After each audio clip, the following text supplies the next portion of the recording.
All right, so my question now is, are we being negative? My dad just said that the Niners don't really even, I mean, they're not really Super Bowl contenders. Do they even expect to win Super Bowls, or are they content to have excuses?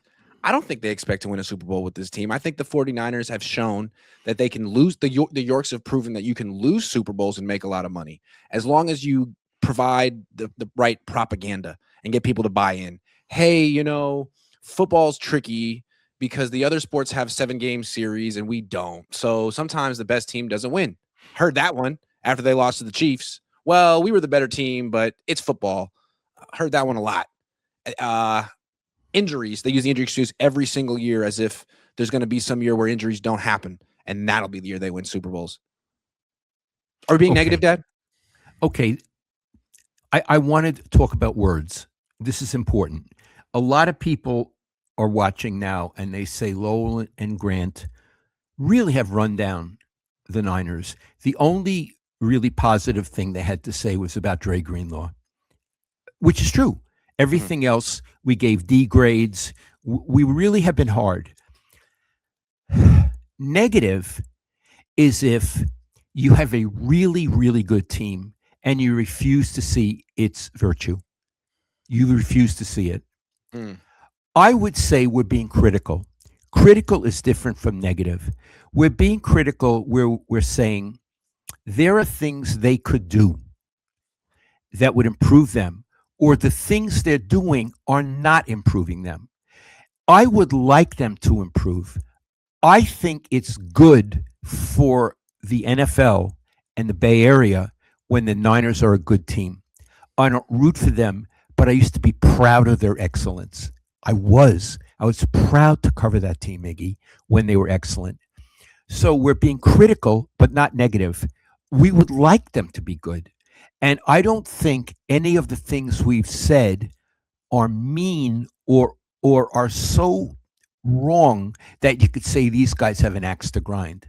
I think any reasonable 49ers fan should say about Mike Evans, maybe he'll be good, but they're sort of getting him on the downhill slide. And I think if you don't say that to yourself, you're being a fan and you're not being critical. And critical doesn't mean negative, it means being analytical, uh, judging things with an open and a fair mind. And I think that's what we're doing.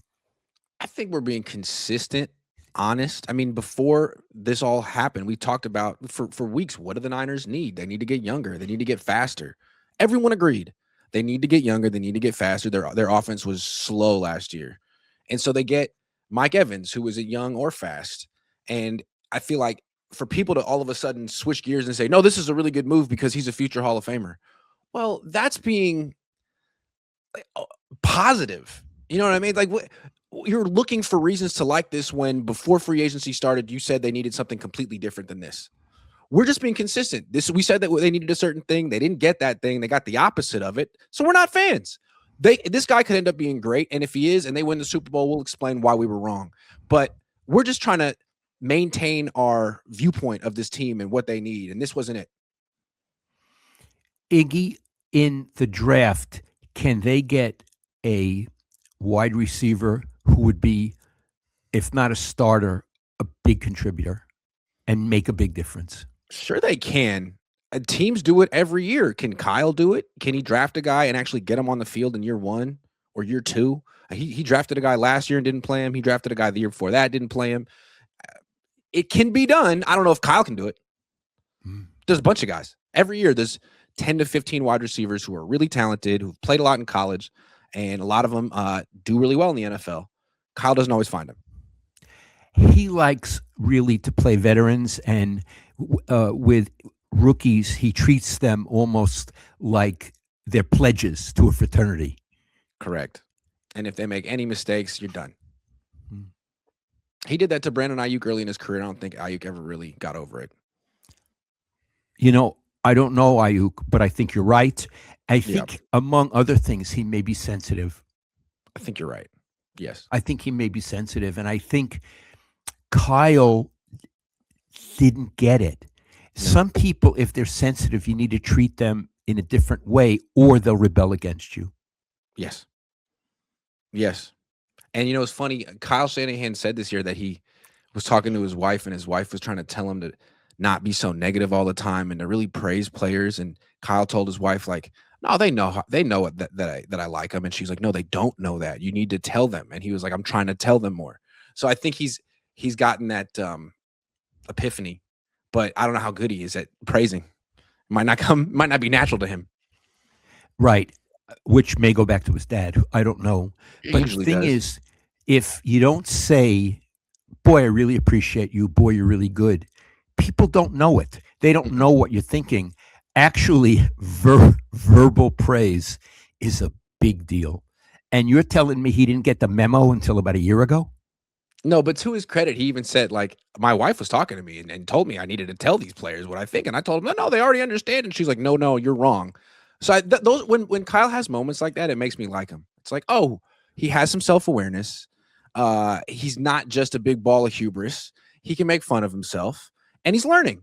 But then I don't know how much he actually learns when it's crunch Yeah. time in the fourth quarter of a playoff game. I don't know. Well, I'll tell you one thing I learned from this little anecdote you told me. I really like his wife. Me too. Me too. I never He's met her. so I never. interesting. I met her last year at the owners' meetings. I'll probably see him again this year in a few weeks. But Kyle is not the most social person.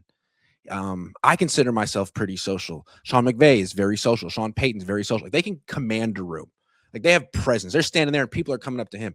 Kyle you can kind of tell he doesn't really feel. He seems like he has a little social anxiety, which is relatable. He's kind of off in the corner. He doesn't really want people to notice him, and he has like a little bodyguard protection.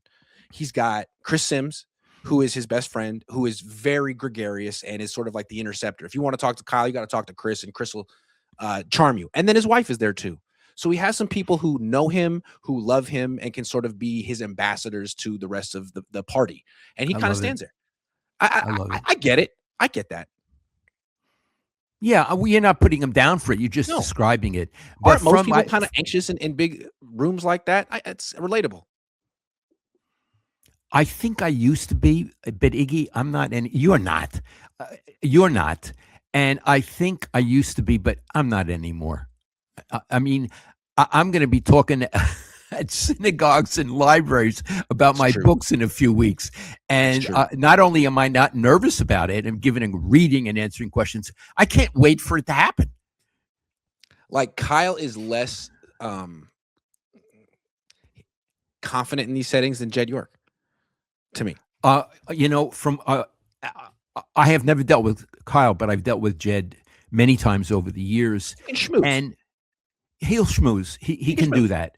Absolutely, he can do Yeah. that. It's one Kyle's of the not a best schmoozer. things he does. It's one Right. of the best things Jed does.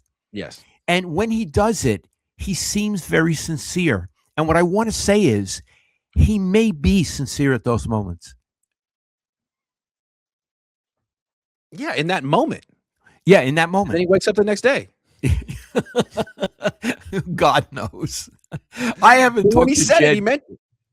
I haven't talked to Jed in about 10 years, and I'm sure he hates me because I said he should have fired himself, and I would hate me too. Yeah, but he still seems like the kind of guy that if he ran into you and saw you, he'd probably like give you a smile. Yeah, I we don't could think chat. he's yeah, I don't think he's that confrontational. No, no. As opposed to me. You